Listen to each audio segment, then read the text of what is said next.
West ইন্ডিজের বিপক্ষে দ্বিতীয় ওয়ানডেতে সুপার ওভারে হারার পর খুব উগরে দিয়েছেন দেশের দুই জাতীয় ক্রিকেটার রুবেল হোসেন ও নাসির হোসেন। তাদের চোখে এই উইকেট কেবল ব্যাটারদের নয়, পুরো বাংলাদেশ ক্রিকেটেরই ক্ষতি করছে।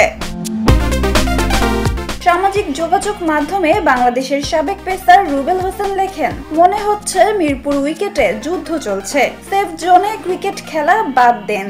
এটা আগেও ছিল, এখনো আছে, কিছুই বদলায়নি। ইন্টারন্যাশনাল ক্রিকেট মানেই চ্যালেঞ্জ একসেপ্ট করা, কিন্তু এত বাজে উইকেটে ক্রিকেট খেলা সত্যি ভীষণ কষ্টকর। রুবেল আরও লেখেন, আমার 12-13 বছরের ইন্টারন্যাশনাল ক্রিকেট ক্যারিয়ারে এমন কালো অদ্ভুত ফাটা উইকেট আমি কখনো দেখিনি। আপনি এমন উইকেট বানিয়ে ক্রিকেটারদের কাছ থেকে পারফরমেন্স আশা করছেন, এটা আসলে পিওর বোকামি। বাংলাদেশ ক্রিকেটটাকে নষ্ট করবেন না প্লিজ। এই দেশের কোটি মানুষ ক্রিকেটকে ভালোবাসে, তাদের এই ভালোবাসাটাকে বাঁচিয়ে রাখুন। রুবেলের এই স্ট্যাটাসের পর সামাজিক যোগাযোগ মাধ্যমে শুরু হয় তুমুল আলোচনা। অনেকেই তার সঙ্গে একমত হয়ে বলেন, মিরপুরের উইকেট এখন বাংলাদেশ ক্রিকেটের সবচেয়ে বড় বাধা। এদিকে বাংলাদেশের আরেক ক্রিকেটার নাসির হোসেন নিজের ফেসবুক পেজে লেখেন, আমরা খেললাম 9 বল, ওরা খেললো 6 বল, তারপরও 2 রানের হার। গুড লাক নেক্সট ম্যাচের জন্য। নাসিরের এই কথায় মিশে আছে হতাশা আর তীর্যক ব্যঙ্গ, যেখানে বোঝা যায় খেলোয়াড়রাও কতটা ক্লান্ত মিরপুরের এই ধীরগতির পিচে খেলতে গিয়ে।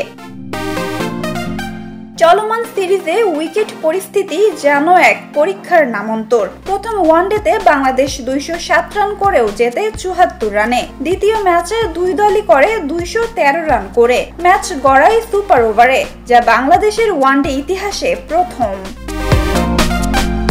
সেই উত্তেজনাপূর্ণ সুপার ওভারে ভাগ্য সহায় হয়নি বাংলাদেশ দলের। জয় গেছে ওয়েস্ট ইন্ডিজের ঘরে, কিন্তু ম্যাচের ফলাফল নয়, আলোচনায় উঠে এসেছে উইকেটই, যা এক কথায় ব্যাটারদের জন্য মরণ ফাঁদ।